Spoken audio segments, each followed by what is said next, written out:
جايزة. ها؟ تحلفتي الا قلتي الشارجان عيسى.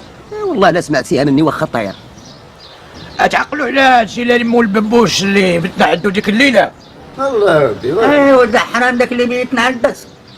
مال هاد مول البابوش مالو؟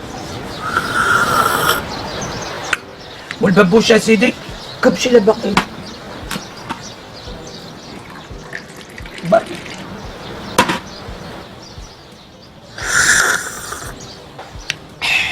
بقينا ديك الليله انا والسي الجلالي كنتفكروا ديك الايامات الزينه ديال القيره.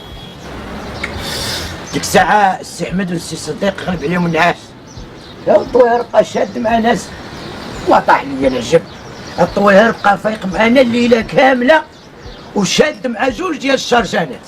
ملي كنت كنحكي على الجيلاني كنعاود ليه على داك الالماني اللي زغبو الله وتلاقى بيا.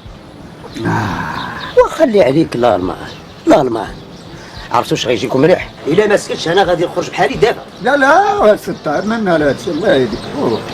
شتي هذوك العيالات اللي كنتي مزوج بهم السي السعجان ما ماتوش انتحروا.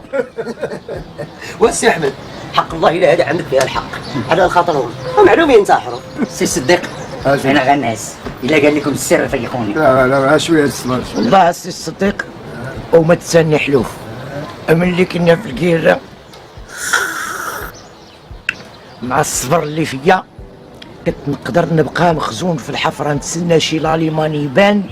اش غنقول لك، كنبقى فيها يومين عامين عمايل وما لناش خاسرين نخلصوا على ابواب الضريبه.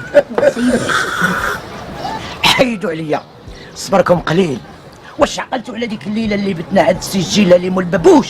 لا السي احمد كبش لا باقيش، لا انا نعست. السي طوير كبش لا باقيش، والله من يدي لا شربتيه. وانا غنديرها بلا اتاي.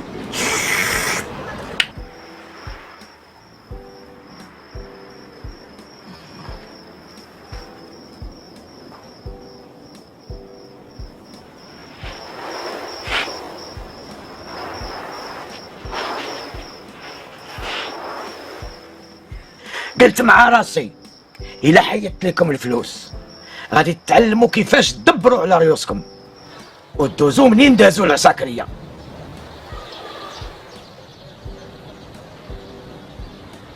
عليا اليمين لانتحر شكون هم؟ عيالاتك.